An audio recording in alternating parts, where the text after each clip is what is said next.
আপনারা শুনছেন কালো রাত 24। মা বাবা, আমি তোমাদের সরাসরি একটা কথা বলি। আমি না দুদিন থেকে অস্বাভাবিক কিছু একটা দেখি। আমার মনে হয় ও মানুষ না, ও একটা জিন। কারণ ও বাতাসে মিশে যায়। ওর পরনের পোশাক আর ও দেখতে অন্যরকম সুন্দর। জানি না হঠাৎ এইসব দেখছি কেন। খুশির কথায় ওর বাবা মা একে অপরের দিকে তাকিয়ে বলেন, মা খুশি, তোকে আজ এমন একটা কথা বলবো যেটা শুনে তুই অনেক অবাক হবি। বিশ্বাস করতে চাইবি না, কিন্তু এটাই সত্যি। 2 বছর আগে তোর কাছে একটা জিন আসতো। বলতে পারিস তোকে জিনে ধরেছে। আমরা তোকে সেই জিনটাকে ছাড়ানোর অনেক চেষ্টা করেছি, কিন্তু পারিনি। 2 বছর থেকে কেন জানি জিনটা তোর কাছে আসছে না। মা বাবার মুখে এসব কথা শুনে অবাক হয়ে বললাম, মানে কি বলছো এসব বাবা? 2 বছর আগে আমার কাছে জিন আসতো, তাহলে আমি সেটা জানি না কেন? তখন খুশির মা বললেন, তুই সব ভুলে গেছিস মাথায় আঘাত পাবার কারণে। তোর মাথায় যে এখনো যন্ত্রণা করে, এটা ওই আঘাত পাবার কারণে। আমরা তো তোকে মিথ্যা বলবো না, তাই না? তোর কাছে জিনটা আসতো, ওর নাম ও আমরা জানি। ওর নাম আলিফ। সে আলিফ নামে জিনটা হয়তো এখন তোর কাছে ফিরে আসছে। ও 2 বছর ধরে তোর কাছে আসে না। কেন আসেনি জানি না। তোকে এইসব কথা বলার কারণ তুই বড় হয়েছিস, সব বুঝতে শিখেছিস। তোকে আমরা অন্য কোথাও বিয়ে দিব। আমরা কোনো জিনকে মেনে নিতে পারি না, নিবও না। সেই জিন তোর কাছে আসলে ওকে তাড়িয়ে দিবি। ওকে বলবি তোর কাছে যেন না আসে। মা বাবার কথায় খুশি মাথা নাড়িয়ে বললেন, ঠিক আছে। এই বলে ঘরে চলে গেলেন খুশি। ঘরে গিয়ে বিছানায় বসে ভাবতে লাগলেন জিনটার কথা। জিনটা ওর কাছে আসলে ওর তো একটু হলেও মনে থাকবে। একটু তো মনে নেই। এসব ভাবতে ভাবতে বিকেল হয়ে আসে। বিকেল হলে চাচাতো বোন প্রিয়া এসে বলে, খুশি কিরে, এখনো বের হসনি? আমরা তো রোজ রোজ মাঠে গিয়ে বসে থাকি, মুক্ত বাতাস খেতে খেতে গল্প করি। রোজ রোজ তো তুই আমাকে ডাকতে যাস, আজ এখনো ঘরে বসে আছিস, কিছু হয়েছে নাকি? প্রিয়ার কথায় খুশি বললেন, না কিছু হয়নি, চল। কথাটা বলে দুজন মাঠে গিয়ে বসে গল্প করতে লাগলেন।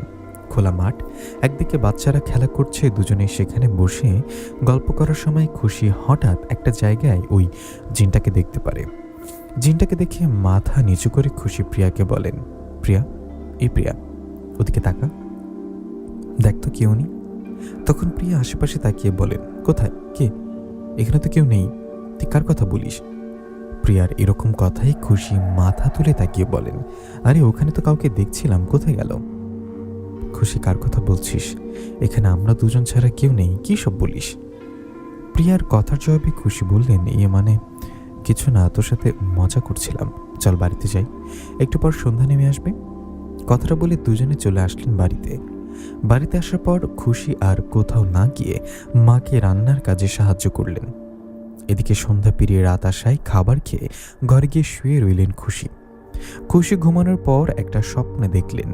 খুশি দেখলেন ও বসে আছে জিনটার পাশে, আর জিনটা ওর দিকে তাকিয়ে মুচকি মুচকি হাসছে আর বলছে, কি খুশি, তুমি কি ভাবছো এটা স্বপ্ন? না, এটা স্বপ্ন না, এটা বাস্তব।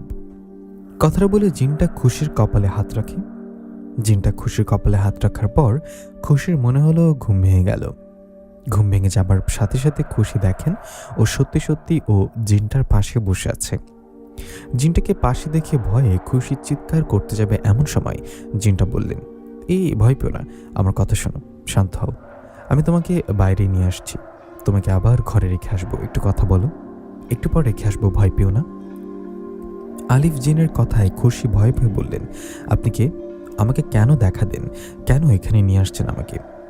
খুশির কথার জবাবে জিনটা বলেন, তুমি তো জানো আমি কে। জেনে আবারও জানতে চাইছ?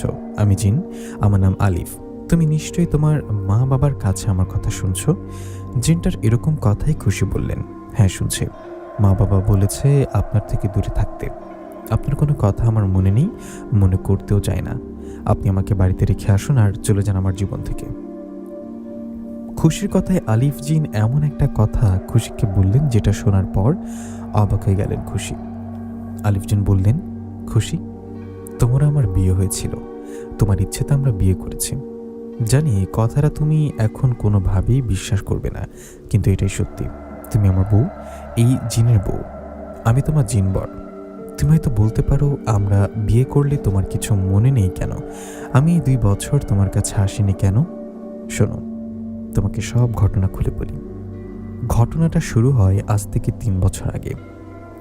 3 বছর আগে তুমি তোমাদের গ্রামের একটা মেয়ে জিনে ধরা ছাড়াতে দেখতে গিয়েছিলে। সেদিন ওই মেয়েটাকে জিন ছাড়ানো দেখে ফিরে আসার সময় তোমাকে আমি দেখি। তুমি আমার নজরে পড়েছিলে। আমি তখন এই পথ দিয়ে একটা জায়গায় যাচ্ছিলাম। আমি তোমাকে দেখার পর পছন্দ করি, এরপর তোমাকে স্বপ্নে দেখা দেই, তারপর বাস্তবে। তারপর থেকে আমি তোমার কাছে আসি, দুজনে কথা বলি। এরপর আস্তে আস্তে আমাদের মাঝে ভালোবাসা হয়, আমরা বিয়েও করি। খুশি, আমরা যে বিয়ে করেছি এই কথা কেউ জানতো না, এখনো জানেন না। তোমাকে বিয়ে করার পর মাঝে মধ্যে জিন রাজ্যে নিয়ে যেতাম আমি। তেমনি একদিন তোমাকে জিন রাজ্যে নিয়ে যাই আর জিন রাজ্য ঘুরিয়ে দেখাতে থাকি। আমি তোমাকে জিন রাজ্য ঘুরিয়ে দেখানোর সময় আমার শত্রু জিন ওখানে আসে আর আমার সাথে যুদ্ধ শুরু করে। তখন আমি ওর সাথে যুদ্ধ শুরু করি। দুজনের মাঝে যুদ্ধ চলার এক সময় সে জিনটা রেগে তোমার উপরে আক্রমণ করে ফেলে। জিনটা তোমার উপরে আক্রমণ করাই তুমি মাথায় আঘাত পাও। তোমার শরীর থেকে রক্ত পড়তে থাকে। তুমি আঘাত পাওয়ায় আমি দ্রুত জিনরাজ্য থেকে তোমাকে তোমার বাড়িতে নিয়ে এসে ঘরে শুইয়ে রাখি। এদিকে তখন তোমার মা তোমাকে অসুস্থ অবস্থায় দেখে হাসপাতালে নিয়ে যায়। তোমার মা বাবা তোমাকে হাসপাতালে নিয়ে যায় আর আমি ওদিকে ওই জিনটাকে ঘিরে ধরি যে তোমাকে আঘাত করছে। আমি ওকে ধরে রেগে আঘাত করতে করতে মেরে ফেলি। সে জিনটা মারার পর বুঝতে পারি আমাদের জিন সর্দার আমাকে শাস্তি দিবে। হতে পারে আমার 2 বছর বা 5 বছরের কারাদণ্ড। আমি সব বুঝতে পেরে হাসপাতালে তোমার কাছে আসি আর আমি নিজেই মায়াজাল সৃষ্টি করে তোমাকে সব ভুলিয়ে দিই আমাদের কথা, আমাদের বিয়ের কথা। আমি তোমাকে সব ভুলিয়ে দিয়ে জিন রাজ্যে যাবার পর জিন সর্দার আমাকে 2 বছরের শাস্তি প্রদান করেন। আমি 2 বছর কারাদণ্ডে থাকার পর ফিরে আসি। আমি ফিরে এসে তোমাকে যে সব কিছু মনে করাবো সেটা আর করতে পারি না, কারণ তোমার মা বাবা একজন কবিরাজকে দিয়ে এমন কাজ করিয়ে রাখছে যার ফলে পুরনো কোনো কথা তোমার মনে করতে পারবে না তোমাকে। আমি যা বললাম সব সত্যি। তুমি মাথায় আঘাত পাবার কারণে আমাকে ভুলে যাওনি। যদি মাথায় আঘাত পাবার পর ভুলতা তাহলে সবাইকে ভুলে যেতা, তোমার মা বাবার কথা মনে থাকতো না। জিনটার এরকম কথায় খুশি অবাক হয়ে বললেন, আমার পুরনো কথা কিছু মনে নেই। আপনার কথা সত্যি হতে পারে, কিন্তু বিশ্বাস করেন আপনার প্রতি আমার কোনো ফিল আসছে না, না আসে মায়া ভালোবাসা। আপনাকে দেখে আমার ভয় করে, কারণ আপনি একটা জিন। আমাকে যদি দয়া করে বাড়িতে রেখে আসতেন ভালো হতো। খুশির কথায় জিনটা বললেন, ঠিক আছে চলো, কিন্তু আমি তোমার কাছে আসবো, কথা বলবো।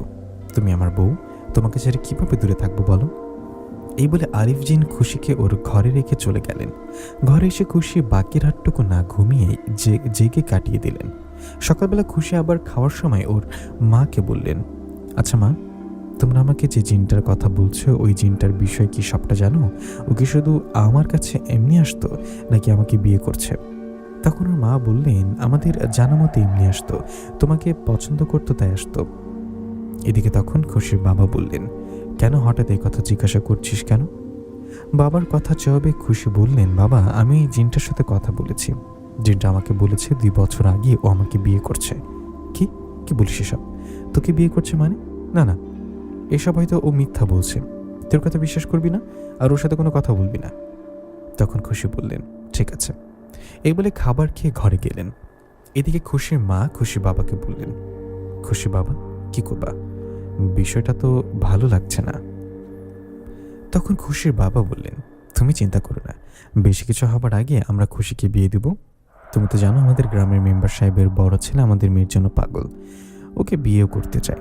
আমরা এতদিন রাজি ছিলাম না, কিন্তু এখন মনে হচ্ছে রাজি হতেই হবে।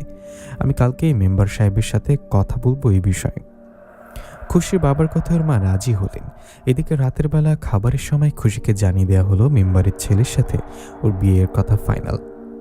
মা বাবার কথায় খুশি কিছু বললেন না, যদি মেম্বারের ছেলেকে তার তেমন একটা পছন্দ না। খুশি তখন আর কিছু না বলে বাড়িতে চলে গেলেন। এই ঘটনার রাতে আলিফ জিন খুশির কাছে এসে বললেন, তোমাকে এত ভালোভাবে বুঝিয়ে বলার পরও আমাকে রেখে অন্য কাউকে বিয়ে করতে পারবে?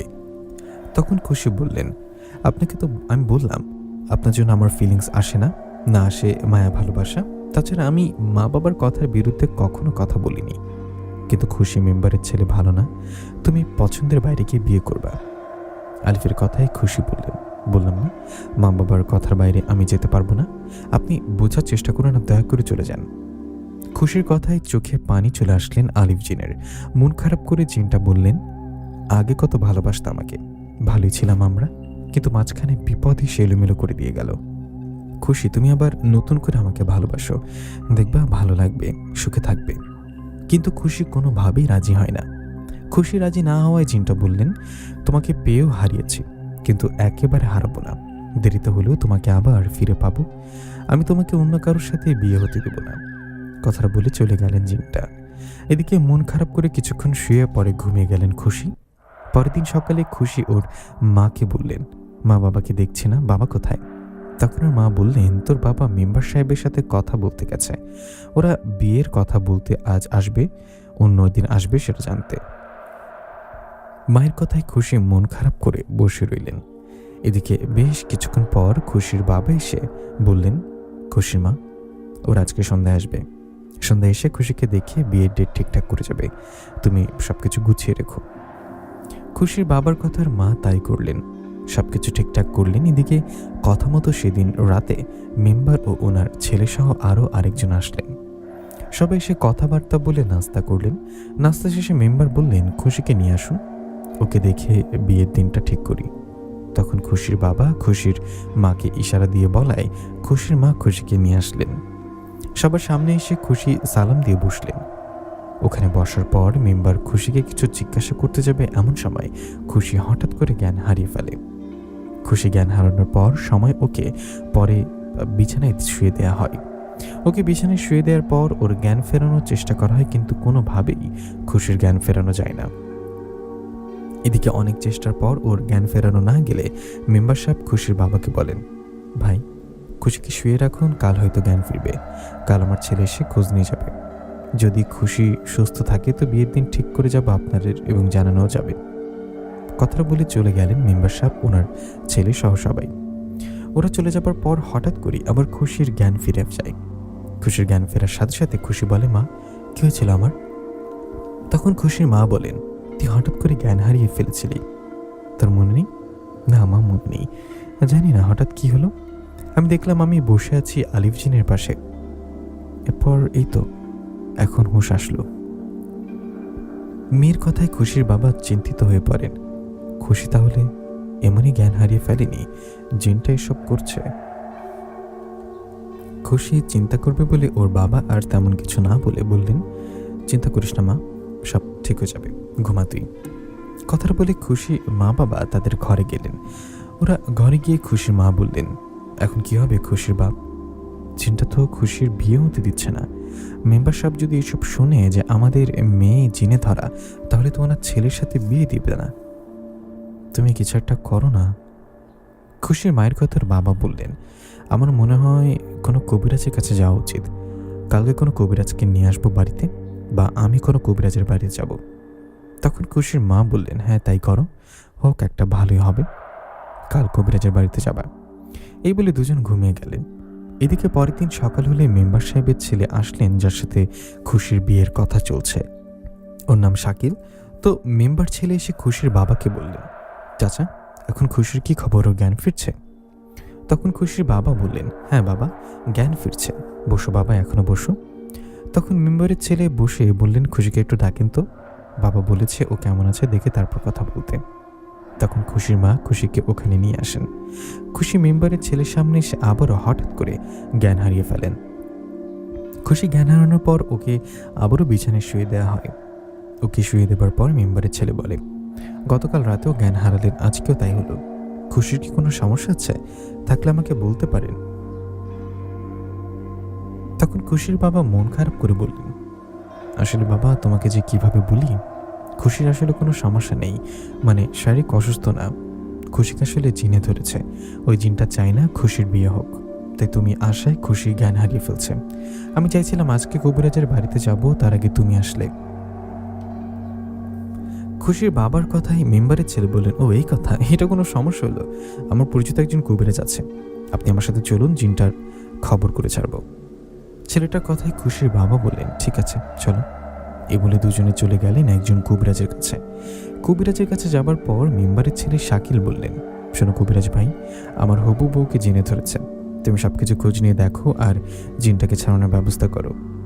শাকিলের কথায় কবিরাজ বললেন, ঠিক আছে তাই হবে, তোমরা বসো, একটু অপেক্ষা করো। এই বলে কবিরাজ বেশ কিছুক্ষণ সময় নিয়ে খোঁজ নিয়ে বললেন, খুশিকে জিনে ধরেছে এটা ঠিক, জিনটা অনেক আগে থেকে ওকে পছন্দ করে। এখন আসে মূল কথায়, আমি ওই জিনটার সাথে পারবো না, খুশির কাছ থেকে ওকে আলাদাও করতে পারবো না। এর কারণ জিজ্ঞাসা করতে হবে না, আমি বলে দিচ্ছি। এর কারণ আমি আলিফ নামে জিনটাকে বন্দি করলে বা ছাড়াতে চাইলে ওর বন্ধু জিনের এসে আমাকে ধরবে। আলিফ জিনের শক্তিশালী কিছু বন্ধু জিন আছে, এমনকি আলিফ জিন নিজেও একটা শক্তিশালী জিন। কবিরাজের কথায় শাকিল বললেন, এটা কোনো কথা বললেন? কবিরাজ ওই জিনকে ভয় পান কেন? দেখুন না, চেষ্টা করে কিছু করতে পারেন কিনা। তখন কবিরাজ বললেন, আর বলার কিছু নেই, আমি কাজটা করতে পারবোই না। আমি না পারলেও একজন কবিরাজের ঠিকানা আপনাকে দেই, ওনার কাছে যান। উনি আমার ওস্তাদ জিন, ওনার কাছে গেলেও উনি আলিফ জিনে হাজির করতে পারে। তখন কোনো উপায় না পেয়ে ওস্তাদ কবিরাজের ঠিকানা নিয়ে খুশির বাবা সহ চলে গেলেন সেই কবিরাজের কাছে। ওস্তাদ কবিরাজের কাছে গিয়ে শাকিল সব খুলে বলেন ওনাকে। এদিকে তখন ওস্তাদ কবিরাজ সব শুনে বললেন, আমার সাথে আসুন। কথাটা বলে ওস্তাদ কবিরাজ একটা ঘরে দুজনকে নিয়ে গিয়ে বসলেন। ওখানে বসে সামনে একটা কালো পর্দা টেনে বললেন, আমি আলিফ জিনকে হাজির করব এখন। আমারও ডাকে আলিফ জিন পর্দার ওপাশে হাজির হয়ে কথা বলবে। এই বলে কবিরাজ আলিফ জিনকে হাজির করলেন। আলিফ জিন হাজির হয়ে সবাইকে সালাম দিয়ে কবিরাজকে বললেন, আমাকে হাজির করার কারণ কি? তখন কবিরাজ বললেন, কারণ হলো খুশি। খুশিকে তুমি বিরক্ত করো কেন? কেনই না ওর কাছে আসো, ওকে অন্য কারোর সাথে বিয়ে হতে দাও না কেন?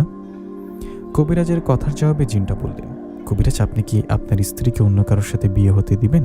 দেবেন না তো? আমি খুশিকে বিয়ে করেছি, ওকে আমি ভালোবাসি, ওকে আমি কিভাবে অন্য কারোর হাতে দেই বলেন? আমি ওকে ছাড়তে পারবো না। এদিকে তখন কবিরাজ বললেন, না ছাড়তে হবে, চিরতরের জন্য ছেড়ে যাবে, হয় ছাড় নইলে বন্দী হয়ে মারা যা, কোনটা করবি ভাব। কবিরাজের কথায় আলিফ জিন বললেন, কবিরাজ আমি খুশিকে ছাড়বো না, আপনার যা ইচ্ছা হয় করেন, কি করতে পারেন করেন, আমি এখানে আছি। আলিফ জিনের কথায় কবিরাজ বললেন, ঠিক আছে তবে তাই হোক, দেখ তোর কি করি। এই বলে কবিরাজ আলিফ জিনকে বন্দি করতে যাবে এমন সময় ঘরটা কেঁপে উঠলেন।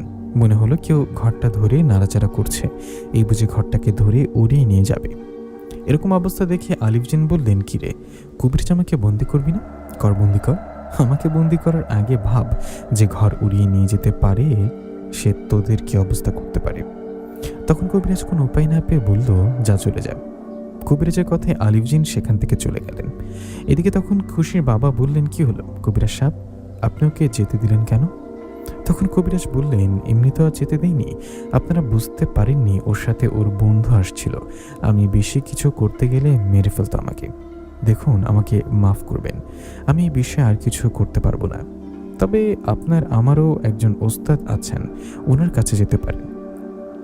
উনি কালো জাদুর কাজ করে থাকেন, ওনার কাছে ভয়ঙ্কর ভয়ঙ্কর পিশাচ জিনেরা বন্দী আছে, উনি জিনদের দিয়ে কাজ করায়।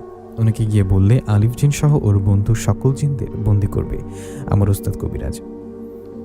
সে কবিরাজের কথায় মেম্বারের ছেলে শাকিল বলল, ঠিক আছে ওনার ঠিকানা বলুন। তখন কবিরাজ বড় কবিরাজের ঠিকানা দিলে শাকিল খুশির বাবাকে বললেন, চাচা আজকে তো সময় হবে না, একটু পরে রাত হয়ে যাবে, আমরা বরং বড় কবিরাজের ওখানে কালকেই যাই, আপনি চিন্তা করবেন না, ওই জিনকে বন্দি করে তার মেরে তারপর ছাড়ব। এই বলে দুজন দুজনের বাড়িতে চলে গেলেন। বাড়িতে যাবার পর রাত নেমে আসলো। খুশির বাবা বাড়িতে গেলে খুশির মা জিজ্ঞাসা করলো, কি গো কি হলো, কিছু কি করতে পারলে? তখন খুশির বাবা মাথা নাড়িয়ে বললেন, না কিছুই করতে পারলাম না, দুজন কবিরাজের কাছে গিয়েছিলাম, কোনো লাভ হলো না, কালকে একজন বড় কবিরাজের কাছে যেতে হবে, আশা করি ওই কবিরাজ আলিফ জিনকে বন্দি করে ফেলতে পারবে। তখন খুশির মা চিন্তিত হয়ে বললেন, ঠিক আছে তুমি হাত মুখ ধুয়ে আসো, আমি খাবার দিচ্ছি। কথাটা বলে সবাই খাবার খেয়ে নিলেন। খাবার শেষে ঘরে এসে শুয়ে পড়লেন খুশি। শুয়ে ভাবতে লাগলেন এসব কি শুরু হলো। এসব কথা ভাবতে ভাবতে একসময় ঘুমিয়ে যাবে এমন সময় খুশির পায়ের কাছে এসে আলিফ জিন বসে বললেন, তোমার মা বাবা কি বুঝতে পারে না? ওনাদের বলতে পারো না কবিরাজের কাছে গিয়ে কোনো লাভ হবে না? আমি তোমাকে অন্য কারোর সাথে বিয়ে দিতে দেবো না, তুমি অন্তত বোঝার চেষ্টা করো। জিনের কথায় খুশি বললেন, আমি না, আপনি বোঝার চেষ্টা করেন, আমি চাই না আপনার ক্ষতি হোক, আমার মা বাবা যেভাবে হোক যেখানে যেতে হয় হোক, বড় কবিরাজের কাছে যাবে আর আপনাকে বন্দি করবে। আপনি কি চান বন্দি হতে? আপনার ভালোর জন্য বলছি, চলে যান। না, যাব না। আমি তোমাকে ছেড়ে কোথাও যাব না। তোমার মা বাবা আমার কিছু করতে পারবে না। কোনো কবিরাজের কাছে যাই যাক, এখন ঘুমাও। এই বলে সেখান থেকে চলে গেলেন আলিফজিন। আলিফজিন চলে যাবার পর খুশি ঘুমিয়ে গেলেন। এদিকে পরের দিন কথা মতো মেম্বারের ছেলে খুশিদের বাড়িতে এসে খুশির বাবাকে নিয়ে রওনা করলেন ওই বড় কবিরাজের বাড়ির দিকে। ওরা কবিরাজের বাড়িতে যাবার পর খুশির বাবা বললেন, আমরা যে কবিরাজের বাড়িতে যাচ্ছি বা গতকাল গিয়েছিলাম, এই কথা কি তুমি বাড়িতে বলেছ বা তোমার বাবা মা কি জানে সব? তখন মেম্বারের ছেলে বললেন, না, কাউকে কিছু বলিনি, কেউ কখনো জানবেও না, এসব চিন্তা করবেন না। এই বলে দুজনে চলে গেলেন বড় কবিরাজের কাছে। ওখানে গিয়ে বড় কবিরাজকে সব ঘটনা খুলে বললেন। সব শুনে সেই কবিরাজ বললেন, আমি এই কাজটা করতে পারবো, যেভাবে হোক সেই জিনটাকে বন্দি করব। এর বিনিময়ে আমাকে কিছু টাকা বাড়িয়ে দিতে হবে। তখন মেম্বারের ছেলে বললেন, যত টাকা লাগবে, আমাদের কাজ হওয়া চাই, আপনি এখনই কাজ শুরু করেন। তখন কবিরাজ বললেন, ঠিক আছে, এখনই আলিফজিনকে হাজির করার ব্যবস্থা করছি। এই বলে কবিরাজ মেম্বারের ছেলেও খুশির বাবাকে নিয়ে একটা ঘরে বসলেন। বসে কবিরাজ নিজের সামনে আগুন জ্বালিয়ে বিড়বিড় করে কি জানি পড়তে লাগলেন। এভাবে কিছুক্ষণ চলার পর সেখানে এসে হাজির হলেন আলিফজিন। আলিফজিন আসায় কবিরাজ বললেন, শুনলাম তুই অনেক শক্তিশালী জিন হয়ে গেছিস, তোর ক্ষমতা ও পাওয়ার আমার কাছে কিছুই না। তোকে শেষবারের মতো একটা সুযোগ দিই, খুশির জীবন থেকে চলে যা। যদি ওকে চাস তো কিছু করবি না, আর যদি না চাস তো আজকে হয় তোর জীবন আমি শেষ করে দেব। কবিরাজের কথায় আলিফজিন বললেন, কবিরাজ আমাকে ভয় না দেখিয়ে নিজের কথা ভাব। আমি খুশিকে পছন্দ করি, আমি ওকে ছেড়ে যাব না, আমার যা হয় হোক। তুই কি সত্যি বলবি, যাবি না? ভেবে বল। তখন আলিফ বললেন, এটা শেষ কথা, খুশিকে ছেড়ে যাব না। তখন কবিরাজ আবারও চোখ বন্ধ করে বিড়বিড় করে কি জানি পড়ে সামনে থাকা আগুনে ফু দিলেন। এদিকে তখনই সেখানে আসলেন ভয়ঙ্কর এক জিন। সেই জিনটা এসে আলিফজিনের সাথে যুদ্ধ শুরু করলেন। শুরু হলো দুজনের মধ্যে যুদ্ধ। ওদের দুজনের মধ্যে যুদ্ধ হবার পর আলিফজিন কবিরাজের জিনের সাথে পারছিলেন না। কবিরাজের জিনটা অনেক শক্তিশালী, তাই কবিরাজের জিন আলিফজিনকে আঘাত করতে করতে আহত করে ফেললেন। সেই জিন আলিফজিনকে আহত করে মেরে ফেলবে এমন সময় সেখানে আসলেন আলিফজিনের বন্ধু। আলিফজিনের বন্ধু এসে কবিরাজকে বললেন, কবিরাজ আলিফকে ছেড়ে দে, আর কোনোদিন খুশির কাছে আসবে না। তখন কবিরাজ আলিফকে উদ্দেশ্য করে বললেন, আলিফ, তোমার বন্ধু কি বলে? তোকে কি একটা সুযোগ দিব? তুই কি খুশির জীবন থেকে চলে যাবি? তখন আলিফজিন বললেন, হ্যাঁ, আমার খুশির জীবন থেকে চলে যাব। এতে আমার অনেক কষ্ট হবে, কিন্তু আমি ওকে ছেড়ে চলে যাব। তখন কবিরাজ বললেন, ঠিক আছে, যা, তোকে এবারের মতো ছেড়ে দিলাম, কিন্তু এরপর কোনোদিন যদি খুশির কাছে আসিস তাহলে সেদিন রক্ষা পাবি না। খুশির মা বাবা ওকে বিয়ে দিবে, কোনো ঝামেলা যেন না হয়, চলে যা এখান থেকে। কবিরাজের কথা আলিফজিনের বন্ধু আলিফজিনকে সেখান থেকে নিয়ে চলে গেলেন। এদিকে তখন খুশির বাবা মেম্বারের ছেলে খুশি হয়ে কবিরাজকে তার পাওয়া টাকা বুঝিয়ে দিয়ে বাড়ি থেকে যেতে লাগলেন। বাড়ি থেকে যাওয়ার সময় খুশির বাবা বললেন, তা বাবা, জিনের সমস্যা তো এখন মিটে গেল, এখন কি করবা? বিয়ের দিন কবে নেওয়া যায়? তখন মেম্বারের ছেলে বললেন, 3 দিন পর নিন, আর দেরি করে লাভ নেই। আমি বাবার সাথে কথা বলবো, আপনি এসব নিয়ে চিন্তা করবেন না। তাহলে এটাই ফাইনাল, 3 দিন পর বিয়ে। কথাটা বলে বাড়িতে চলে গেলেন মেম্বারের ছেলে। এদিকে তখন খুশির বাবাও চলে আসলেন বাড়িতে। বাড়িতে এসে খুশির মা ও খুশিকে সব খুলে বললেন। খুশির বাবা বললেন, জিনেরা ঝামেলা শেষ। কবিরাজের জিন আলিফজিনকে অনেক আঘাত করছে। নিজের জীবন বাঁচাতে আলিফজিন মাফ চেয়ে চলে গেছে, ও আর আসবে না। এদিকে আমরা 3 দিন পর বিয়ে দেব খুশির। এরকমই কথা ফাইনাল হলো মেম্বারের ছেলের সাথে। বাবার কথায় খুশি কেন জানি মন খারাপ হলো, ও মন খারাপ করে চলে গেলেন ঘরে। খুশি ঘরে যাবার পর সে ভাবতে লাগলেন, নিশ্চয়ই আজকে আলিফজিনের অনেক কষ্ট হয়েছে। এসব কথা ভাবতে ভাবতে মন খারাপ করে ঘুমিয়ে গেলেন খুশি। এদিকে রাত পেরিয়ে দিন হলো। অন্য সময় রাত হলে খুশির কাছে আলিফজিন আসে, কিন্তু গতকাল রাতে আলিফজিন আসেনি। দিন হওয়ায় খুশির মা খুশিকে বলেন, মা খুশি, 2 দিন পর তোর বিয়ে। তোর বাবা বলছিল আজকে বিকালে তোর যা যা লাগে সব কিছু কিনতে। তোর বাবা বাইরে গেছে, এসে বিকালে আমাদের নিয়ে যাবে কেনাকাটা করতে, মানে যা যা লাগে আর কি। মায়ের কথায় খুশি বাইরে চলে গেলেন চাচাতো বোন প্রিয়ার কাছে। ওখানে গিয়ে প্রিয়া সব সহ বসে কিছুক্ষণ গল্প করলেন। তখন প্রিয়া বললেন, তোর বিয়ে হয়ে যাবে, এখন থেকে একা একা আড্ডা দিতে হবে। প্রিয়ার কথায় খুশি বললেন, আমি তো একেবারের জন্য চলে যাব না, তাই না? মাঝে মধ্যে তো আসবো, তো তখন ঠিকই আড্ডা দিতে পারবো, তাই না? এভাবে বেশ কিছুক্ষণ গল্প করে বাড়িতে আসলেন খুশি। এরপর গোসল করে দুপুরে খেয়ে কিছুক্ষণ আরাম করে মা বাবার সাথে নিজের কেনাকাটা করতে মার্কেটে যাবার পর কেনাকাটা করে রাতের দিকে বাড়িতে আসলেন। বাড়িতে এসে সবকিছু রেখে রাতের খাবার খেয়ে গিয়ে ঘুমিয়ে পড়লেন। পরের দিন খুশির বিয়ে উপলক্ষে যাদের দাওয়াত করা হয়েছিল তারা আসতে শুরু করেছে। ওদিকে মেম্বারের ছেলের বিয়ে, তাই মেম্বার সব বড় করে আয়োজন করেছে। খুশির বাড়িতে আয়োজন কম হলেও মেম্বারের বাড়িতে আয়োজন অনেক বড় হচ্ছে। আত্মীয় স্বজনদের সাথে কথাবার্তার মাঝে আনন্দে সেই দিনটা কেটে গেল। দিন শেষে আসলো রাত। রাত হলে খুশির ঘরে গিয়ে শুয়ে পড়লেন। পরের দিন মেম্বারের ছেলের সাথে খুশির বিয়ে। খুশি ঘুমিয়েছে। ওদিকে আত্মীয় স্বজনরা আনন্দ করছে কাল বাড়িতে বিয়ে। সবাই আনন্দ করে রাত গভীর হলে ঘুমিয়ে গেলেন। প্রিয় লিসেনার, কি ভাবছেন?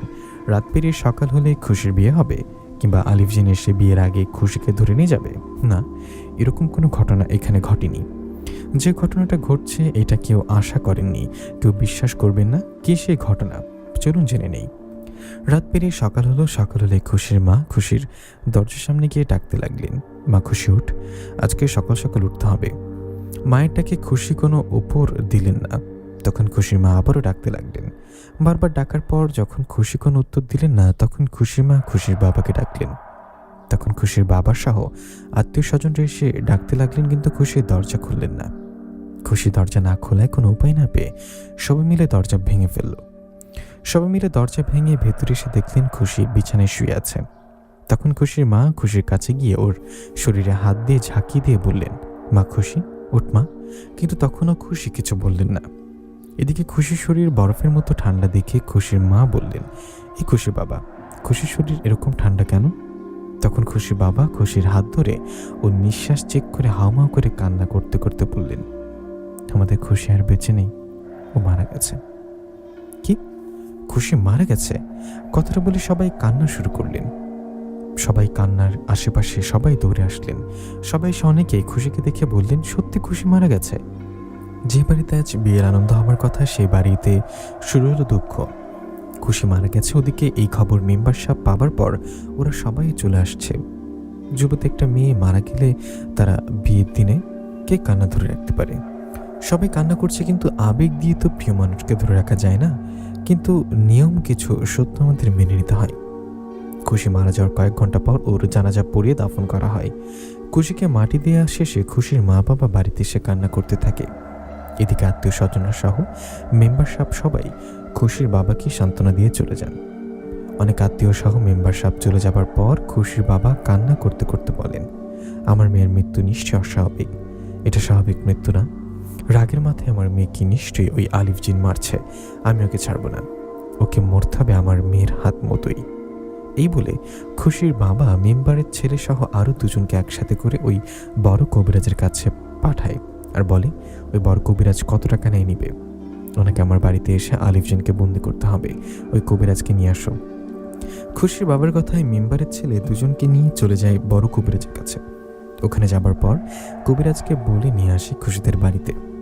কবিরাজ আসার পর খুশির বাবা বলেন, কবিরাজ সাহেব আপনি আসছেন, আপনি সেদিন আলিফ জিনকে ছেড়ে দিয়ে ভুল করেছেন। আজ আমার মেয়ের বিয়ের দিন, আর দেখুন আমার মেয়েটা লাশ হয়ে শুয়ে আছে কবরে। আল্লাহ কার মৃত্যু কখন লিখেছে কেউ জানেন না, আমাদের মৃত্যু যখন তখন হতে পারে, কিন্তু আমার মেয়ে খুশির মৃত্যু আমার কাছে অস্বাভাবিক লাগছে। আমার মনে হয় আলিফ জিন মারছে আমার মেয়েকে। কবিরাজ সাহেব আপনি খোঁজ খবর নিন, যদি আলিফ জিন আমার মেয়েকে মেরে থাকে তো ওকে মারুন, বিনিময়ে যত টাকা লাগে আমি দেব, আপনি কাজ শুরু করুন। খুশির বাবার কথায় কবিরাজ বললেন, ঠিক আছে, আমি আগে আমার জিনের মাধ্যমে খোঁজ নিয়ে দেখি আসলে আলিফ জিন খুশিকে মারছে কিনা। কথাটা বলে কবিরাজ একটা জায়গায় বসে চোখ বন্ধ করে কি জানি পড়ে। ওনার সাথে জিনকে খোঁজ নিতে পাঠালেন। বেশ কিছুক্ষণ পর কবিরাজের জিন এসে কবিরাজকে এমন একটা কথা বললেন যে কথাটা শুনে কবিরাজ সাহেব সহ সবাই চমকে গেলেন। আপনারাও চমকে যাবেন। কবিরাজের জিন কবিরাজ সব বলে সব চলে যায়। এদিকে তখন কবিরাজ সবাইকে অবাক করে দিয়ে বলেন, আপনাদের মেয়ে খুশি তো মারা যায়নি? কি? কবিরাজ সাহেব বলেন, কি আমাদের মেয়ে মারা গেছে, ওকে তো মাটিও দেয়া শেষ। তখন কবিরাজ বলেন, আপনাদের বোকা বানানো হয়েছে, বোকা বানিয়ে আলিফ জিন, আসলে আলিফ জিন আপনাদের মেয়ে খুশির উপর মায়া জাদু তৈরি করার ফলে খুশি বেহুশ হয়ে যায়, আর আপনারা সবাই মনে করেন খুশি মারা গেছে। খুশির ওপরে মায়া জাদু তৈরি করায় ওর শ্বাস চলছিল না। খুশির নিঃশ্বাস না নেই আপনারা ভাবছেন ও মারা গেছে, কিন্তু আসল ঘটনা হলো খুশি মারা যায়নি। খুশি বেঁচে আছে এবং জিন রাজ্যে আলিফ জিনের সাথে আছে। আলিফ জিন চাইলে খুশিকে এমনিতে নিয়ে যেতে পারতো, কিন্তু তখন আপনাকে হুজুর কবিরাজ ডাকতেন আর আলিফ জিন বুদ্ধি করে এই কাজটা করে যেন আপনারা মনে করেন খুশি মারা গেছে, ওকে কবর দেওয়া হয়েছে। কিন্তু আলিফ জিন ভাবতে পারেনি খুশি মারা যাবার পর আপনারা আমাকে ডাকবেন। আমি শিওরে বলছি খুশি মারা যায়নি, বেঁচে আছে। কবিরাজের মুখে এই কথা শুনে সবাই তো অবাক হয়ে কান্নাকাটি শুরু করে দেয়, এই যেন আনন্দের কান্না। এদিকে নিজের হাতে মেয়েকে দাফন করেছে তাই খুশির বাবা বললেন, কবিরাজ সাহেব, আপনার কথা মিথ্যাও হতে পারে। আপনার কথা তখনই বিশ্বাস করব যখন দেখব আমার মেয়ে কবরে নেই। এখন কবর খুঁড়ে দেখব। খুশির বাবার কথায় কবিরাজ রাজি হয়ে বললেন, ঠিক আছে দেখুন। তখন খুশির বাবা কয়েকজনকে নিয়ে কবরের কাছে গিয়ে কবরের মাটি বাঁশ সহ সবকিছু সরিয়ে দেখেন আসলেই খুশির লাশ কবরে নেই। তাহলে কবিরাজ সত্যি বলেছে, খুশি বেঁচে আছে। খুশি বেঁচে আছে জানতে পেরে খুশির মা বাবা কবিরাজকে অনুরোধ করতে থাকেন ওকে যেন ফিরে নিয়ে আসে। খুশির বাবার অনুরোধে কবিরাজ বললেন, ঠিক আছে, আমি দেখি কি করা যায়। এই বলে কবিরাজ তার সাথে থাকা শক্তিশালী দুজন পিশাচ জিনকে পাঠায় আলিফ জিনের থেকে খুশিকে নিয়ে আসতে। কবিরাজের কথায় তারা দুজন জিন চলে যায় আলিফ জিনের রাজ্যে খুশিকে নিয়ে আসতে। এদিকে কবিরাজ সহ সবাই অপেক্ষা করতে থাকে। বেশ কিছুক্ষণ অপেক্ষার পর কবিরাজের পাঠানো জিন আহত হয়ে ফিরে আসে। ওরা এসে বলে, সম্ভব না, আলিফ জিনের রাজ্যে গিয়ে খুশিকে নিয়ে আসা সম্ভব না। আলিফ জিন যদি মানুষদের দুনিয়ায় থাকতো তখন না হয় ওর সাথে যুদ্ধ করে ওকে মেরে ফেলা যেত, কিন্তু ওর রাজ্যে যাবার পর আমরা আলিফ জিন ও তার বন্ধু জিনদের সাথে পারছি না। আমাদের ভাগ্য ভালো, আমরা বেঁচে ফিরে আসছি। ওরা আমাদের আহত করেছিল, আমরা ওকে ফিরে আনতে পারবো না। শুধু আমরা কেন, কোনো কবিরাজের জিন ওকে ফিরে আনতে পারবে না যদি আলিফ নিজে থেকে খুশিকে বাড়িতে না নিয়ে আসে। কথা বলে কবিরাজের জিনেরা চলে গেলে কবিরাজ খুশির মা বাবাকে সব ঘটনা খুলে বলে। কবিরাজ বলেন, খুশি বেঁচে আছে, এটা ঠিক, বেঁচে আছে, ভালো আছে, কিন্তু আমার জিনেরা ওকে নিয়ে আসতে পারবে না। আলিফ জিন যদি খুশিকে নিয়ে আসে তো আসবে, নইলে খুশি ওখানেই থাকবে। কথাটা বলে কবিরাজ সেখান থেকে চলে যায়। এদিকে খুশির মা বাবা পড়ে যায় চিন্তায়। খুশির মা বাবা অনেক কবিরাজের কাছে যায়, কিন্তু সবাই একই কথা বলে, কেউ খুশিকে ফিরে আনতে পারে না। এভাবে কয়েকদিন কেটে গেলে মেম্বারের ছেলেও খুশিকে বিয়ে করার কথা ভুলে যায়। ভেঙে যায় খুশির সাথে মেম্বারের ছেলের বিয়ে। খুশির মা বাবা ও আর কোনো কবিরাজের কাছে যায় না, কোথাও গিয়ে লাভ হয় না। খুশির মা বাবা এটা ভেবে নিজেকে সান্ত্বনা দেয় তাদের মেয়ে বেঁচে আছে তো। এইভাবে দিন কাটতে থাকে। ওদিকে জিন রাজ্যে আলিফ জিন খুশিকে নিয়ে যাওয়ায় খুশি সবসময় বাড়িতে আসতে চায়, কিন্তু আলিফ জিন বলেন, তুমি আমার বউ, সেই তোমাকে অন্য কারোর সাথে বিয়ে দিতে চাই, এটা আমি কিভাবে মেনে নেব। জিনের কথায় খুশি বলেন, সেই জন্য আমাকে জিন রাজ্যে নিয়ে আসবেন। নিয়ে আসছেন ভালো কথা, এখন তো বাড়িতে রেখে আসুন। না না, তোমাকে বাড়িতে নিয়ে যাওয়া যাবে না। তুমি কি জানো তোমার বাড়ির সবাই ভাবছে তুমি মারা গেছো, তোমার দাফন হয়েছে। তোমাকে ওরকমভাবে নিয়ে আসছি যেন কেউ কখনো না জানে তুমি বেঁচে আছো, কিন্তু শেষমেশ তোমার মা বাবা সহ সবাই জেনে গেল তুমি বেঁচে আছো। আমার কাছে আসো, দেখো তোমার মা বাবাকে মেনে নিয়েছে, তুমি আমার কাছে আছো, তাই চিন্তা করো না। আমার যদি কখনো মনে হয় তোমার মা বাবার কাছে তোমাকে নিয়ে যাওয়া উচিত তাহলে নিয়ে যাব। আর হ্যাঁ, তোমাকে কালকে বিয়ে করব। বিয়ে এর আগেও একবার করেছি, কিন্তু তোমার কিছু মনে নিতে আবার করতে চাচ্ছি। তুমি যতই নানা করো কান্না করো, কোনো লাভ নেই। আলিফ জিনের কথায় খুশি শুরুতে নানা করেন, কিন্তু এতে কোনো লাভ হয় না। কথা মতো পরের দিন আলিফ জিনের সাথে বিয়ে হয় খুশির। খুশির সাথে বিয়ের পর আলিফ জিন খুশিকে নিয়ে জিন রাজ্যের অনেক জায়গায় ঘোরেন, ওকে সুন্দর সুন্দর খাবার খাওয়ান।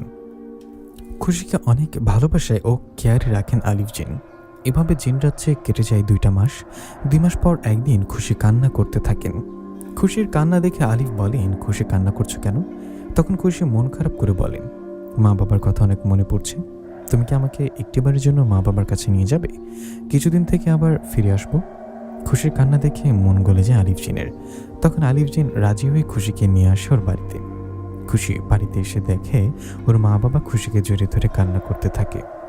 খুশি ওর মা বাবাকে জড়িয়ে ধরে কান্না করে। মেয়েকে ফিরে পেয়ে খুশির মা বাবা যেন খুশিতে আত্মহারা। এদিকে আলিফ জিন ওখানে দাঁড়িয়ে ওদের কাহিনী দেখছিলেন। তখন খুশির বাবা আলিফ জিনের কাছে এসে বললেন, তুই আমার মেয়েকে নিয়ে গেছিস কেন? তোর কাজ ছাড়বো না। খুশির বাবার কথায় খুশি বললেন, বাবা, ও আমার স্বামী, ওকে কিছু করবা না বা বলবা না, যা বলছি তাই করো, একটা কথা বাড়বে না। খুশির কথা ওর বাবা আর কিছু বললেন না। ওরা মেয়েকে তো ফিরে পেয়েছে, এতে অনেক খুশি। আলিফ জিন খুশিকে নিয়ে আসার পর অদৃশ্যভাবে খুশির বাড়িতে থাকে। খুশি আর ওর মা বাবা ছাড়া বাইরের কোনো মানুষ আলিফ জিনকে দেখে না। এভাবে খুশিদের বাড়িতে কেটে যায় 2টা দিন। এই 2 দিনে খুশির মা বাবা আলিফ জিনকে কিছুই বলে না। 2 দিন পর এক রাতে খুশি ও আলিফ জিন বসে গল্প করছে ঘরে। এমন সময় হঠাৎ করে ঘরে ঢুকে পড়লেন এক কবিরাজ। কবিরাজকে দেখে আলিফ জিন সেখান থেকে বাতাসে মিশে চলে যাবে, কিন্তু আলিফ জিন সেখান থেকে চলে যেতে পারে না। এমন সময় কবিরাজ বলেন, কোথাও পালানোর চেষ্টা করছিস? এই পুরো বাড়িটাই বন্ধ করে দিয়েছে, তুই এখান থেকে পালাতে পারবি না। তোকে বাঁচাতে এই বাড়িতে কেউ ঢুকতে পারবে না। তোকে এখন বন্দি করবো আমি। কবিরাজের কথায় আলিফ জিন খুশির মা বাবাকে উদ্দেশ্য করে বললেন, আপনারা কেন এমন করছেন? খুশি আমি বিয়ে করেছি, বিয়ে করে সুখে আছি। আমি তো আপনার মেয়েকে কখনো কষ্ট দেইনি, না আপনাদের কোনো ক্ষতি করেছি। আপনারা কেন আমাদের আলাদা করার চেষ্টা করছেন? দেখুন, দয়া করে সব বন্ধ করুন। খুশি তো আমার সাথে ভালো আছে। আলিফ জিনের কথায় খুশির বাবা বললেন, কে বলল খুশি তোর সাথে ভালো আছে? তুই জানিস এই কবিরাজ কার কথায় আসছে? খুশির কথাই তোকে আমরা খুশির কথাতে বন্দি করছি। খুশির বাবার কথায় আলিফ জিন অবাক হয়ে খুশির দিকে তাকালে খুশি মাথা নিচু করে বললেন, আমাকে মাফ করে দিও আলিফ। বাড়িতে আসার জন্য তোমার সাথে অভিনয় করেছি। তোমার সামনে কান্না না করলে আমাকে বাড়িতে নিয়ে আসতে না। আমার কিছু বলার নেই, শুধু এটাই বলবো আমাকে মাফ করে দিও। কথাটা বলে সেখান থেকে অন্য ঘরে চলে গেলেন খুশি। এদিকে তখন খুশির বাবা বললেন, কবিরাজ সাহেব ওকে বন্দি করুন। খুশির বাবার কথায় কবিরাজ আলিফ জিনকে বন্দি করার কাজ শুরু করলেন। তখন কান্না ভরা চোখে দাঁড়িয়ে রইলেন আলিফ জিন। ও যেন হাসি মুখে বন্দি হচ্ছে। খুশির কথায় অনেকটা কষ্ট পেয়েছে। আলিফ জিন খুশি মনে বন্দি হয়ে গেলেন কবিরাজের হাতে থাকা বোতলে। কবিরাজ বন্দি করে নিয়ে গেল জিন আলিফকে। এদিকে অন্য ঘরে যাওয়ায় কেন জানি মনের অজান্তেই চোখের কোণে পানি চলে আসলো খুশির। খুশি সে রাতে খাবার না খেয়ে নিজের একটা ঘরে শুয়ে রইলেন। অন্যদিন রাতে শোয়া থাকার একটু পর ঘুম চলে আসলেও সে রাতে আর ঘুম আসছিল না। খুশির তখন মনে পড়ল আলিফ জিনের সাথে কাটানো দিনগুলোর কথা।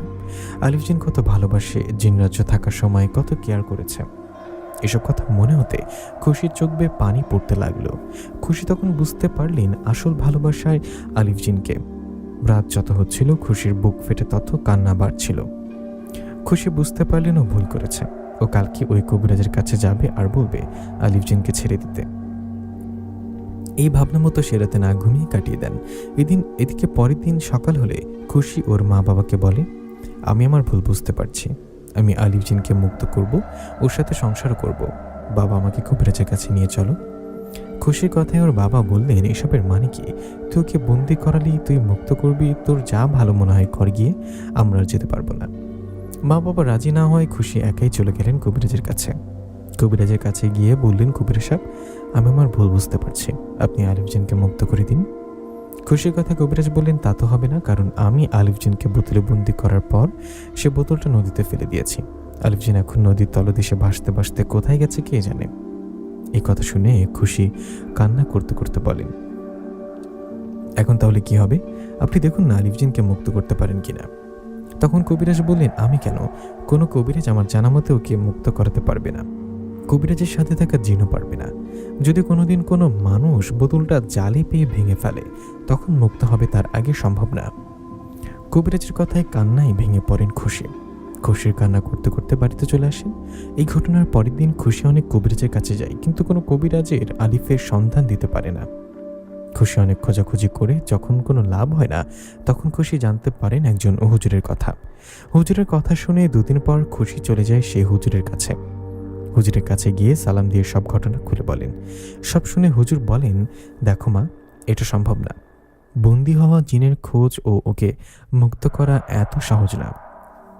তুমি চলে যাও, তোমার ভাগ্যে থাকলে কোনো একদিন হয়তো ওকে ফিরে পাবে, নইলে পাবে না। হুজুরের কথায় খুশি প্রচণ্ড কান্না করতে থাকে আর বারবার অনুরোধ করতে থাকে। খুশির কান্না ও পাগলামি দেখে হুজুর বলেন, তুমি কান্না করো না, আমি দেখি আল্লাহর রহমতে কোনো ব্যবস্থা করতে পারি কিনা। এই বলে হুজুর তার একজন জিন ছাত্রকে বাবাকে ডাকলেন। ডাক দিয়ে আলিফ জিনের বিষয়ে সব খুলে বললেন, কোনো উপায় আছে কিনা। তখন সেই জিন বললেন, হুজুর এটা অনেক কঠিন একটা কাজ। এসব কাজ বিশেষ ক্ষমতাধর কিছু জিন ছাড়া অন্য জিনেরা করতে পারে না। আমি আপনার সম্মানের কথা ভেবে বিশেষ ক্ষমতাধর কিছু জিনকে অনুরোধ করব যেন আলীর জিনকে বন্দি থাকা বোতলটা আপনার কাছে নিয়ে আসে। তখন হুজুর বললেন, আমার কাছে না এনে এই মেয়েটার কাছে নিয়ে আসলে হবে। আপনি যান, আর ওই জিনকে বলেন সে যদি বোতলটা পায় তো এই খুশি নামে মেয়েটার কাছে যেন পৌঁছে দিয়ে যায়। হুজুরের কথায় সেই জিনটা চলে গেলে হুজুর খুশিকে বললেন, শোনো মা, তুমি এখন বাড়িতে যাও। তোমার কাছে কোনো জিন এসে যদি বোতল দেয় তো বিসমিল্লাহ বলে সে বোতলের মুখটা খুলবা। আশা করি তোমার আলিফ জিন মুক্ত হবে। হুজুরের কথায় হাসি মুখে বাড়িতে চলে আসে খুশি। বাড়িতে আসার পর অপেক্ষা করতে থাকে কখন কোন জিন আসে। অনেক অপেক্ষার পর সেদিন রাতের বেলা মধ্যরাতের দিকে খুশির দরজায় কেউ কড়া নাড়ে। দরজায় আওয়াজ পেয়ে খুশি দরজা খুলে দেখেন বাইরে কেউ নেই, কিন্তু দরজার সামনে একটা বোতল রাখা। বোতলটা দেখে খুশি ওটা হাতে নিয়ে হুজুরের কথা মতো বিসমিল্লাহ বলে বোতলের মুখটা খুলে ফেলে। বোতলের মুখ খোলার পর সেখান থেকে ধোঁয়ার মতো কিছু একটা বেরিয়ে সে আলিফ জিনের রূপ নেয়। আলিফ জিনকে দেখে খুশি দৌড়ে ওকে জড়িয়ে ধরে কান্না করতে থাকে। খুশি কান্না করে বলতে থাকে, মাফ করে দাও, আমি আমার ভুল বুঝতে পারছি, শেষবারের মতো মাফ করে দাও। খুশির কান্না ও আকুতি দেখে আলিফ জিন খুশিকে মাফ করে দেন আর ভালোবাসে আপন করে নেন। এই ঘটনার পর খুশির মা বাবা ও একসময় ওদের মেনে নেয়। এরপর খুশি ও আলিফ জিন দুজনেই সুখে সংসার করতে থাকে। প্রিয় লিসেনার, কেমন লাগলো আলিফ জিন ও খুশির এই গল্পটি কমেন্ট করে জানাবেন। এখন ছোট্ট একটা পুরীর গল্প দিয়ে শেষ করছি আজকের এপিসোড। তো শুরু করছি পুরীর গল্প। বাংলার এক প্রত্যন্ত অঞ্চলে ছিল একটি রহস্যময় গ্রাম। গ্রামের নাম ছিল জমিদার বাড়ি। নামটা শুনতে অদ্ভুত লাগলেও গ্রামের মাঝখানে দাঁড়িয়ে থাকা শত বছরের পুরনো জমিদার বাড়ির কারণেই সবাই গ্রামটাকে এই নামেই চিনত। একসময় জমিদার বাড়িতে অনেক লোকজনের আনাগোনা ছিল। বিশাল প্রাসাদ, উঁচু দালান, বড় বড় বারান্দা, শ্বেত পাথরের সিঁড়ি, সব মিলিয়ে বাড়িটি ছিল গ্রামের পর্ব। কিন্তু সময়ের সাথে সাথে জমিদার পরিবার বিলীন হয়ে যায়। ধীরে ধীরে বাড়িটি পরিত্যক্ত হয়ে পড়ে। এখন সেখানে শুধু ভাঙা দেয়াল, আগাছা আর নীরবতা। তবে গ্রামের মানুষ বিশ্বাস করত বাড়িটি পুরোপুরি খালি নয়। রাত নামলেই নাকি সেখানে দেখা যায় এক অপূর্ব সুন্দরী পরীকে। কেউ বলতো সাদা শাড়ি পরে সে ছাদের উপরে হাঁটে, কেউ বলতো বাড়ির বাগানে পুরো কদম গাছের নিচে দাঁড়িয়ে থাকে, আবার কেউ বলতো গভীর রাতে তার গুনগুন গান শোনা যায়। গ্রামের বয়স্করা শিশুদের সতর্ক করে বলতো, সন্ধ্যার পর গ্রামের জমিদার বাড়ি থেকে যাস না, ওখানে মানুষ যায় কিন্তু সবাই ফিরে আসে না। কিন্তু গ্রামের এক যুবক এসব কথা একদমই বিশ্বাস করত না। তার নাম শান্ত। শান্ত ছিল সাহসী, শিক্ষিত এবং যুক্তিবাদী ছেলে। গ্রামের মানুষ যখন পুরীর গল্প করত তখন সে হেসে বলতো, এই যুগে পুরী রানী বলে কিছু নেই, মানুষ ভয় পায় বলে এইসব গল্প তৈরি করছে। একদিন বাজারে বসে কয়েকজন বৃদ্ধ জমিদার বাড়ির গল্প করছিল। একজন বলল, গত রাতে আমি নিজের চোখে দেখেছি, বাড়ির ছাদে সাদা পোশাক পরা এক মেয়ে দাঁড়িয়েছিল। আরেকজন বললেন, আমি শুধু দেখিনি, তার গানও শুনেছি। শান্ত হেসে উঠল, চোখের ভুল। বৃদ্ধরা রেগে গেল, তুই বিশ্বাস করিস না? তাহলে আজ রাতেই গিয়ে দেখে আয়। শান্ত আত্মবিশ্বাসী কণ্ঠে বলল, যাব, আজ রাতেই প্রমাণ করব ওখানে কিছুই নেই। সেদিন রাত, আকাশে পূর্ণিমা চাঁদ, চারিদিকে রূপালি আলোয় ভরে গেছে। শান্ত একটি টর্চ আর লাঠি নিয়ে বের হলো। গ্রামের শেষ মাথা পেরিয়ে এসে পৌঁছে গেল পুরনো জমিদার বাড়ির সামনে। বাড়িটাকে চাঁদের আলোয় আরো ভয়ঙ্কর লাগছিল। ভাঙা জানালা, দেয়ালে লতাপাতা, চারিদিকে অদ্ভুত নীরবতা। তবুও শান্ত ভয় পেল না। সে ধীরে ধীরে বাড়ির ভেতরে ঢুকলো। কিছুক্ষণ ঘোরাঘুরি করেও কিছু দেখতে পেল না। মনে মনে হাসলো, সবই গুজব। ঠিক তখনই কানে এলো এক মিষ্টি সুর। মনে হলো কেউ খুব দূর থেকে গান গাইছে। শান্ত থমকে দাঁড়ালো। সুরটা বাড়ির পেছনের বাগান থেকে আসছে। সে ধীরে ধীরে এগিয়ে গেল, আর তারপর সে যা দেখলো তা দেখে তার বুকের ধুকপুকানি বেড়ে গেল। চাঁদের আলোয় কদম গাছের নিচে দাঁড়িয়ে আছে এক অপূর্ব সুন্দরী তরুণী। লম্বা কালো চুল, দুধ সাদা পোশাক, মুখে অদ্ভুত মায়াবী হাসি। মনে হচ্ছিল পৃথিবীর কোনো মানুষের পক্ষে এত সুন্দর হওয়া সম্ভব নয়। শান্ত বিস্মিয়ে তাকিয়ে রইল। তার সমস্ত যুক্তি, সমস্ত অবিশ্বাস মুহূর্তে ভেঙে পড়ল। মেয়েটা ধীরে ধীরে তার দিকে তাকালো। তার চোখ দুটো যেন জ্যোৎস্নার চেয়ে উজ্জ্বল। মৃদু হেসে বলল, তুমি এসেছ? শান্ত কাঁপা কাঁপা গলায় বলল, তুমি কে? মেয়েটি বলল, গ্রামের মানুষ আমাকে পুরী বলে ডাকে। শান্ত স্তব্ধ। এতদিন যার অস্তিত্ব অস্বীকার করেছে, আজ সে তার সামনে দাঁড়িয়ে। কিছুক্ষণ পরে মেয়েটি বলল, ভয় পাচ্ছ? না, সবাই আমাকে দেখে পালিয়ে যায়। তুমি পালাচ্ছ না কেন? কারণ তুমি ভয়ের মতো নও। মেয়েটি হেসে উঠল। তার হাসি শুনে শান্তর মনে হলো যেন চারপাশের ফুলগুলো হাসছে। সেদিন অনেকক্ষণ তাদের কথা হলো। কথা বলতে বলতে কখন যে রাত শেষ হয়ে গেছে শান্ত বুঝতেই পারল না। ভোরের আলো ফুটতেই মেয়েটি বলল, এখন যাও, আবার কাল এসো। শান্ত বলল, তোমার নাম কি? মেয়েটি একটু চুপ করে বলল, আমার নাম নীলা। এরপর সে ধীরে ধীরে কুয়াশার মধ্যে মিলে গেল। শান্ত অবাক হয়ে দাঁড়িয়ে রইল। বাড়ি ফিরে এলেও তার চোখের সামনে বারবার ভেসে উঠতে লাগলো নীলার মুখ। সে রাতের পর থেকে শান্তর জীবন বদলে গেল। সেদিন সে কাজ করত দিনে, কিন্তু মন পড়ে থাকতো রাতের অপেক্ষায়। প্রতিদিন গভীর রাতে সে জমিদার বাড়িতে যেত আর প্রতিদিন নীলার সঙ্গে দেখা করত। ধীরে ধীরে তাদের মধ্যে বন্ধুত্ব গড়ে উঠল। বন্ধুত্ব থেকে জন্ম নিল ভালোবাসা। একদিন কদম গাছের নিচে দাঁড়িয়ে নীলা বলল, শান্ত, তুমি কি আমাকে সত্যি ভালোবাসো? শান্ত এক মুহূর্ত না ভেবে বলল, হ্যাঁ। নীলার চোখে তখন অদ্ভুত এক আলো জ্বলে উঠল। সে মৃদু হেসে বলল, আমিও তোমাকে ভালোবাসি। নীলার মুখে ভালোবাসার কথা শোনার পর থেকে শান্ত যেন অন্য এক জগতে বসে বাস করতে শুরু করলো। দিনের বেলা সে মাঠে কাজ করত, বন্ধুদের সাথে কথা বলতো, পরিবারের সঙ্গে খাওয়া দাওয়া করতো, কিন্তু তার মন পড়ে থাকতো রাতের অপেক্ষায়। সূর্য ডুবে যাওয়ার সঙ্গে সঙ্গে তার বুকের ভেতরে এক অদ্ভুত উত্তেজনা কাজ করত, কারণ সে জানতো রাত হলে তার দেখা হবে নীলার সঙ্গে। প্রতিদিন গভীর রাতে সে চুপি চুপি বাড়ি থেকে বের হয়ে জমিদার বাড়ির দিকে যেত, আর নীলা যেন তার অপেক্ষায় থাকতো। কখনো তার পুরনো বাগানে বসে গল্প করত, কখনো জমিদার বাড়ির ছাদে দাঁড়িয়ে চাঁদ দেখত, আবার কখনো নীলা তাকে পুরনো দিনের নানা গল্প শোনাতো। শান্ত অবাক হয়ে দেখত নীলা গ্রামের এমন সব ঘটনা জানে যা বহু বছর আগে ঘটেছিল। একদিন শান্ত জিজ্ঞাসা করল, তুমি এত পুরনো ঘটনা জানো কিভাবে? নীলা কিছুক্ষণ চুপ করে থেকে বলল, আমি অনেকদিন ধরে এখানে আছি। কতদিন? খুব অনেকদিন। নীলার উত্তর শুনে শান্ত আর কিছু জিজ্ঞাসা করল না। ভালোবাসা মানুষকে অনেক প্রশ্ন করতে দেয় না, কিন্তু ধীরে ধীরে কিছু অদ্ভুত ঘটনা ঘটতে শুরু করলো। প্রথমে শান্ত লক্ষ্য করলো সে আগের মতো শক্তি পাচ্ছে না। মাঠে কাজ করতে গেলেই ক্লান্ত হয়ে পড়ে। আগে যে কাজ 1 ঘন্টায় করত, এখন সেই কাজ করতে 3 ঘন্টা লাগে শেষ করতে। রাতে ঘুমও ঠিক মতো হয় না, কারণ সে গভীর রাত পর্যন্ত নীলার সঙ্গে থাকে। তার মা প্রথম বিষয়টা খেয়াল করলেন। একদিন খাওয়ার সময় বললেন, কি হয়েছে তোর? মুখটা এমন শুকিয়ে গেছে কেন? শান্ত হেসে বলল, কিছু হয়নি মা। কিন্তু তার মা আশ্বস্ত করতে পারলেন না। কয়েকদিন পর পরিস্থিতি আরও খারাপ হলো। শান্ত চোখের নিচে কালো দাগ পড়ে গেল, শরীর দুর্বল হয়ে গেল, মাঝে মধ্যে মাথা ঘুরতে লাগলো। গ্রামের লোকজনও ব্যাপারটা লক্ষ্য করলো। একদিন তার বন্ধু রফিক বলল, দোস্ত, তোর কি হয়েছে? তোকে অসুস্থ লাগছে? কিছু না, মিথ্যা বলিস না। আগে তুই গ্রামের সবচেয়ে শক্তিশালী ছেলেদের একজন ছিলি, এখন হাঁটলেই হাঁপাচ্ছিস কেন? শান্ত বিষয়টা এড়িয়ে গেল, কারণ সে জানত না কিভাবে বলবে যে সে প্রতি রাতে একটি পরীর সঙ্গে দেখা করতে যায়। সেদিন রাতেও সে জমিদার বাড়িতে গেল। নীলা তাকে দেখে উদ্বিগ্ন মুখে বলল, তোমাকে খুব দুর্বল দেখাচ্ছে। শান্ত হেসে বলল, তোমার জন্য রাত জাগিয়ে বলে এমন হচ্ছে। নীলা কিছু বলল না, তার মুখে অদ্ভুত এক বিষণ্ণতা দেখা গেল। শান্ত সেটা খেয়াল করলেও কারণ বুঝতে পারল না। এভাবেই আরও কয়েক সপ্তাহ কেটে গেল। এক সকালে শান্ত হঠাৎ মাঠে কাজ করতে গিয়ে অজ্ঞান হয়ে পড়ল। গ্রামের লোকজন তাকে দ্রুত বাড়ির দিকে নিয়ে গেল। খবর পেয়ে তার মা বাবা ছুটে এলেন। তাদের চোখে মুখে আতঙ্ক। ডাক্তার ডাকা হলো।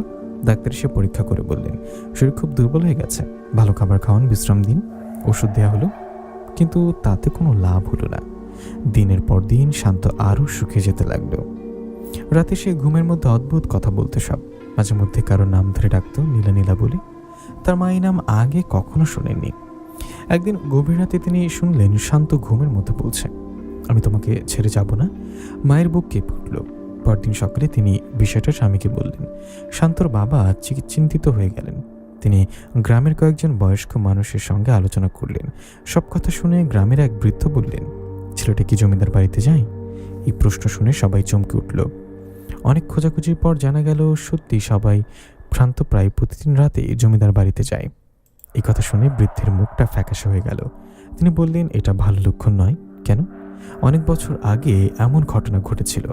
একজন যুবক জমিদার বাড়ির এক সুন্দরী মেয়ের প্রেমে পড়েছিল। কয়েক মাসের মধ্যে সে শুকিয়ে যায়, মারা যায়। শান্তর মা ভয়ে কেঁদে ফেললেন। তাহলে এখন কি করব? বৃদ্ধ বললেন, ডাক্তার দেখিয়েছেন, এবার একজন কবিরাজ দেখান। পরদিনই গ্রামের বিখ্যাত কবিরাজকে ডাকা হলো। কবিরাজ এসে শান্তকে অনেকক্ষণ ধরে পরীক্ষা করলেন। তারপর চোখ বন্ধ করে কিছুক্ষণ বসে রইলেন। ঘরের সবাই নিঃশ্বাস বন্ধ করে অপেক্ষা করতে লাগলো। অবশেষে কবিরাজ ধীরে ধীরে চোখ খুললেন।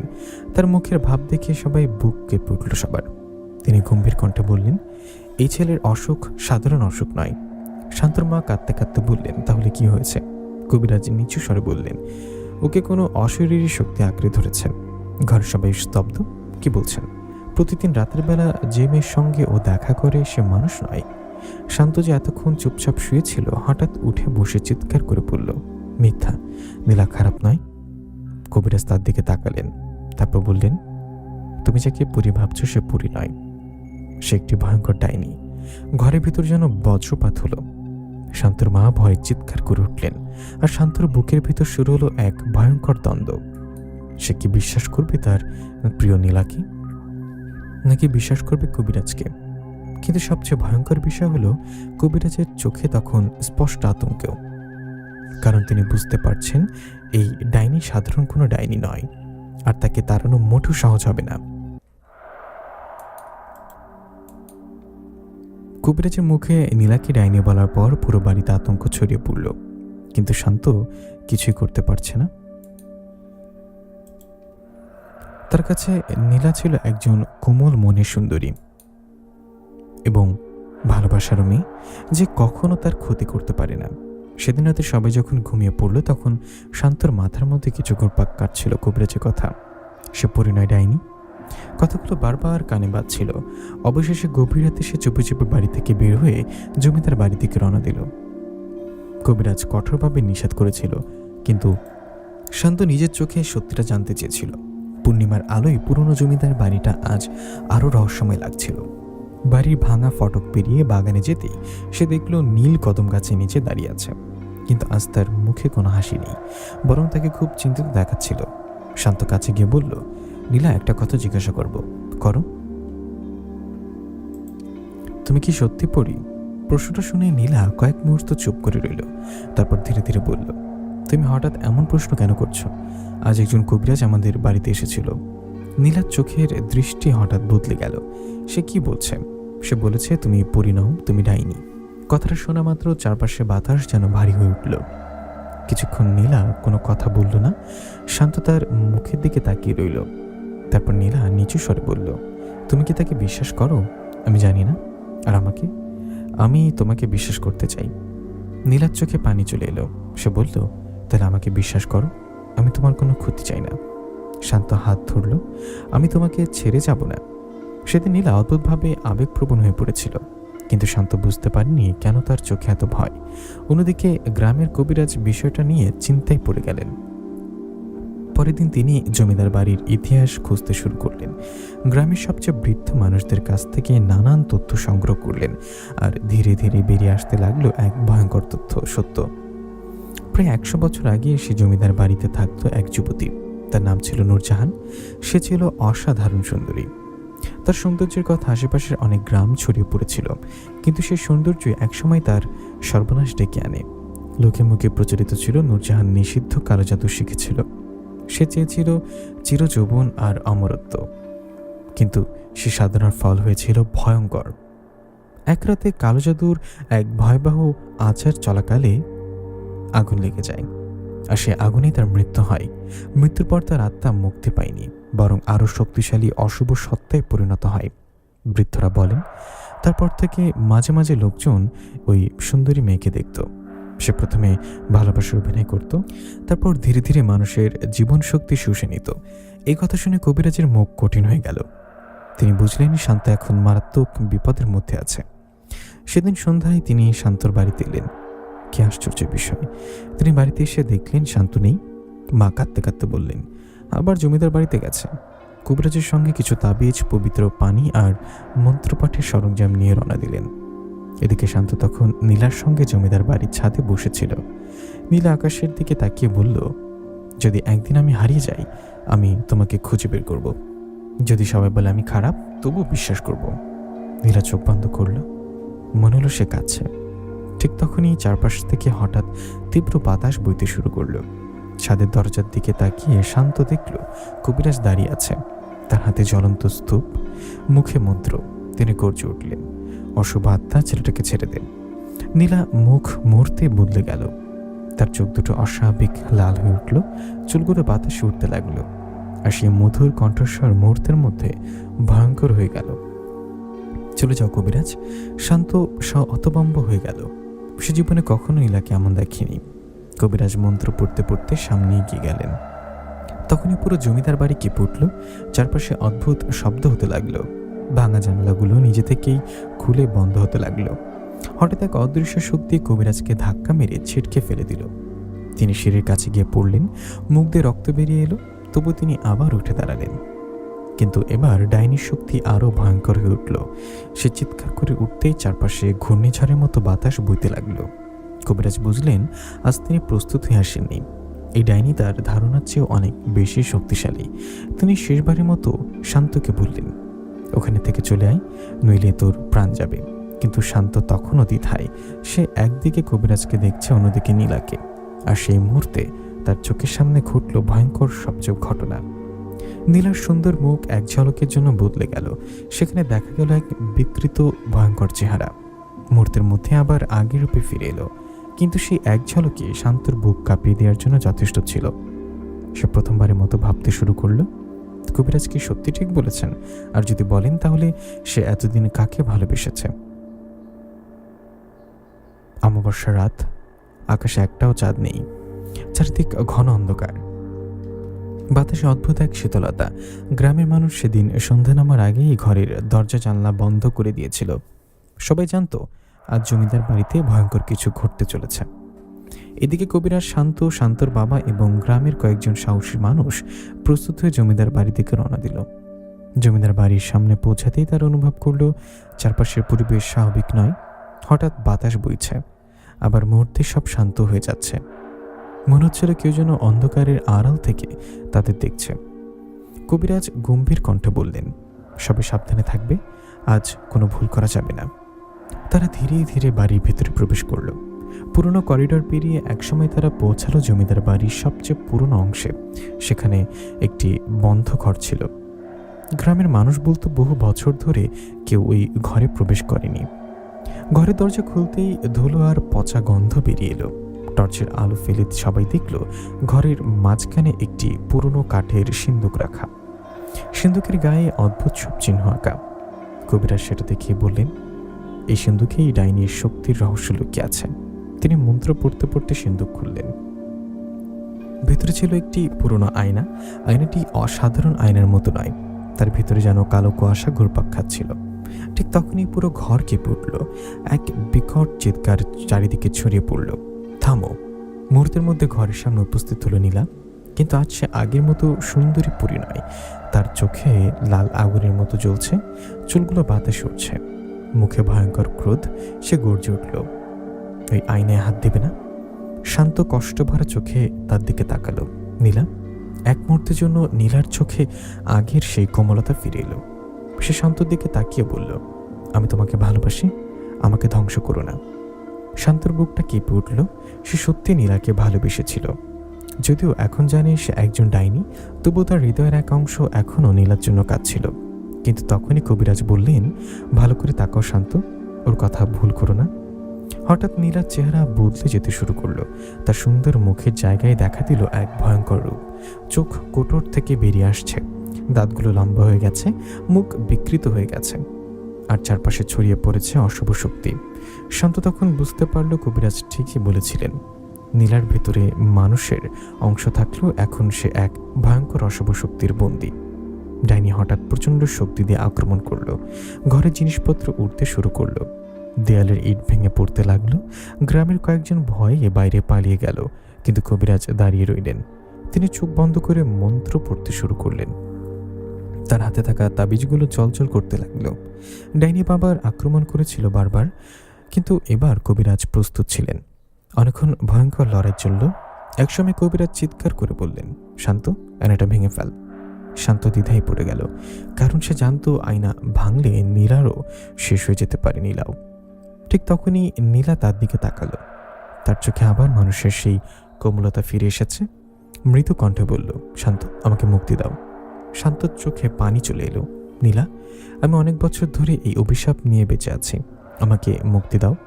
এই কথা বলেই নীলা কেঁদে ফেলল। শান্ত বুঝতে পারল এটাই শেষ সময়। সে আয়নাটা তুলে নিল।